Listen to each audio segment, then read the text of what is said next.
Hello, good afternoon વિદ્યાર્થી મિત્રો. મજામાં? હું આરતી આપ સૌ વિદ્યાર્થી મિત્રોનું ફરી એક વખત શ્રી આર.એચ. કોટક પ્રાઇમરી સ્કૂલના ઓનલાઈન એજ્યુકેશનમાં સ્વાગત કરું છું. વિદ્યાર્થીઓ, ધોરણ 7 વિષય ગણિત, પ્રકરણ 11 પરિમિતિ અને ક્ષેત્રફળ. આ પ્રકરણમાં આપણે ઘણા બધા સૂત્રો, ઘણા બધા આકારોના પરિમિતિ અને ક્ષેત્રફળ વિશેની માહિતી મેળવી છે. 11.1, 11.2 અને અત્યારે 11.3માં આપણે દાખલા 11 સુધી ગયા લેક્ચરમાં જોઈ ગયા છીએ. તો આજના લેક્ચરમાં શરૂ કરીએ છીએ સ્વાધ્યાય 11.3 એનો દાખલો 12. રકમ સમજજો. બધાનું ધ્યાન ટેક્સ્ટબુકમાં રકમ સમજાવું છું. જો કે એક વર્તુળનો પરિઘ 31.4 સેમી છે. એટલે કે તમને પરિઘ આપેલો છે. સમજો, પરિઘ આપેલો છે, તેની ત્રિજ્યા અને ક્ષેત્રફળ શોધો. અહીંયા ધ્યાન કે તમને વર્તુળનો પરિઘ આપેલો છે. વર્તુળનો પરિઘ બરાબર 31.4 સેમી. તો ત્રિજ્યા અને ક્ષેત્રફળ શોધો. વર્તુળની ત્રિજ્યા અને વર્તુળનું ક્ષેત્રફળ શોધો. બરાબર છે? આના માટે તમારી પાસે પાઈની કિંમત, દાખલામાં તમને પાઈ આપેલું છે 3.14. હવે જો તમને જ્યારે આ રીતે રકમ આપેલી હોય કે સૂત્ર છે બેયના તમારી પાસે, પરિઘ અને ક્ષેત્રફળ, પણ જો તમને પરિઘનું માપ આપેલું છે અને ક્ષેત્રફળ શોધવાનું છે, તો જેનું માપ આપેલું છે એના આધારે તમે બીજાનું માપ શોધી શકો છો. તો એનો મતલબ કે વર્તુળનો પરિઘ તમને આપેલો છે, એટલે કે વર્તુળના પરિઘ પરથી તમને ત્રિજ્યા મળે. કારણ કે વર્તુળના પરિઘનું સૂત્ર યાદ કરો, 2πr. r એટલે ત્રિજ્યા મળે. પાઈની કિંમત તો આપેલી છે, પરિઘ પણ આપેલો છે, તો તમને ત્રિજ્યા મળશે અને ત્રિજ્યા પરથી તમે ક્ષેત્રફળ શોધી શકશો, πr². ક્લિયર? તો આ રીતે તમે વર્તુળના પરિઘ પરથી ત્રિજ્યા અને વર્તુળનું ક્ષેત્રફળ પણ શોધી શકો છો. તો સૌથી પહેલા આપણે વર્તુળના પરિઘના સૂત્રથી શરૂઆત કરીએ. તો જોઈએ, વર્તુળનો પરિઘ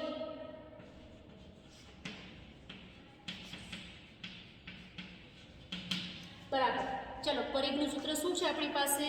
યાદ કરો, વર્તુળનો પરિઘ એટલે કે 2πr. ચલો, વર્તુળના પરિઘની કિંમત આપણને આપેલી છે 31.4. આ બે તો સૂત્રમાં છે જ. પાઈ બરાબર આપણી પાસે છે 3.14 અને વર્તુળની ત્રિજ્યા આપણે શોધવાની છે. તો કે 31.4 બરાબર 2 ગુણ્યા, અથવા તમે પોઈન્ટ દૂર કરો, અહીંયા 31.4 છે, પોઈન્ટ પછી એક સંખ્યા છે એટલે પોઈન્ટ દૂર કરો તો છેદમાં શું આવે? 10. અહીંયા 3.14, પોઈન્ટ પછી બે સંખ્યા એટલે છેદમાં શું આવશે? 100. એને ગુણ્યા r. હવે r સિવાયનું બધું આ બાજુ લઈ આવો બરાબરની. અહીંયા 314 ના છેદમાં 10 તો છે જ. અહીંયા જો 2 ગુણ્યા 314 અંશમાં છે તો એને છેદમાં લઈ આવો. 100 છેદમાં છે એને ઉપર લઈ જાઓ બરાબર આ. સમજાય છે?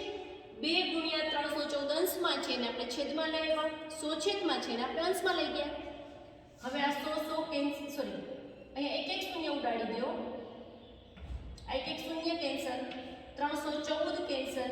અહીંયા જો 2 5 10 એટલે કે 5 ઇઝ ઇક્વલ ટુ r, એટલે કે r બરાબર 5 સેમી. ક્લિયર? તો આ રીતે આપણે વર્તુળનું ક્ષેત્રફળ શોધવાનું છે પરિઘ પછી. તો કે વર્તુળનું ક્ષેત્રફળ બરાબર πr².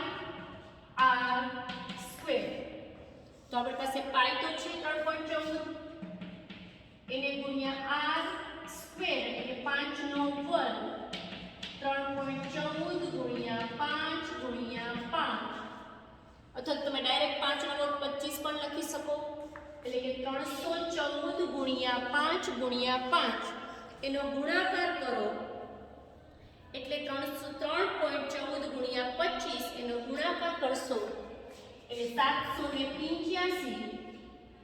પણ પોઈન્ટ જો, પોઈન્ટ પછી બે સંખ્યા છે અને તમે જે જવાબ લેશો 78.50 આવે છે. 7850 એનો ગુણાકાર છે. બે સંખ્યાની આગળ પોઈન્ટ મૂકવાનું છે અને 78.50 લખો કે 78.5 અને ક્ષેત્રફળ છે સેમીમાં છે એટલે સેમી સ્ક્વેર. આ તમને વર્તુળનું ક્ષેત્રફળ અને આ એટલે કે વર્તુળની ત્રિજ્યા. આ તો તમને પરિઘ આપેલું છે, પરિઘ ઉપરથી ત્રિજ્યા અને ત્રિજ્યા ઉપરથી ક્ષેત્રફળ. એના કરતા તમને ક્ષેત્રફળ આપ્યું હોત તો ક્ષેત્રફળ પરથી ત્રિજ્યા, ત્રિજ્યા પરથી પરિઘ. એનો મતલબ વર્તુળના ક્ષેત્રફળ અને પરિઘ બંને માટે તમારી પાસે ત્રિજ્યા હોવી જરૂરી છે. જોઈએ ત્યાર પછીનો દાખલો.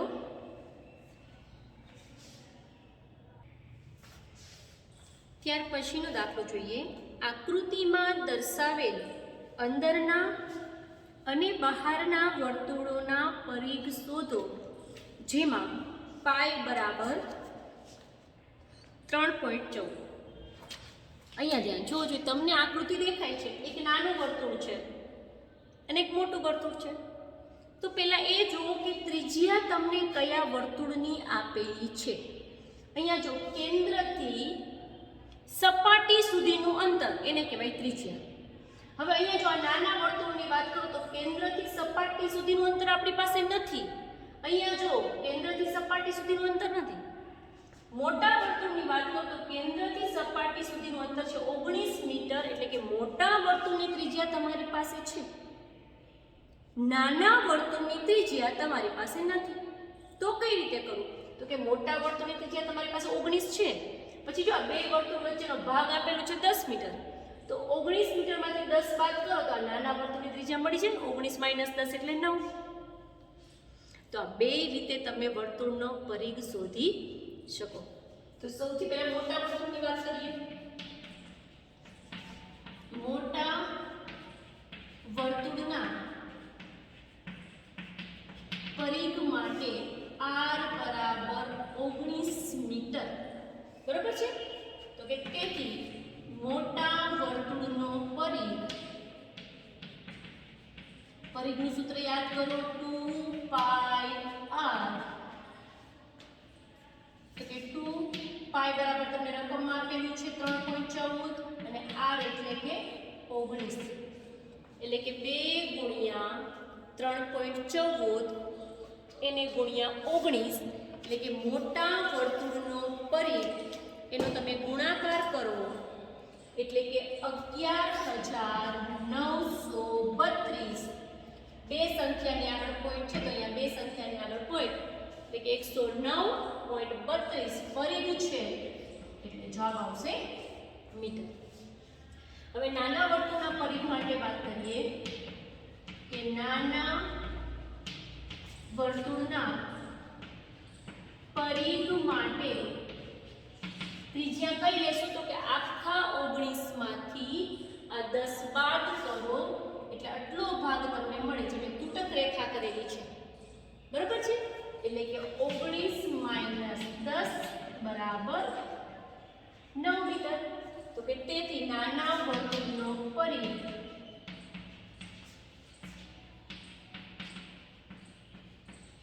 બરાબર 2πr. બરાબર છે? તો કે 2π એટલે 3.14 અને r એટલે 9. ત્રણેયનો ગુણાકાર કરો 2 ગુણ્યા 3.14 એને ગુણ્યા 9 એટલે આવશે 5652. પછી પોઈન્ટ મૂકો, બે સંખ્યાને આપણે પોઈન્ટ 56.52 મીટર. આ છે નાના વર્તુળનો પરિઘ અને આ છે મોટા વર્તુળનો પરિઘ. ક્લિયર? સમજાય છે? આ રીતે તમે પરિઘનો દાખલો કરી શકો. હવે જોઈએ અહીંયા ધ્યાન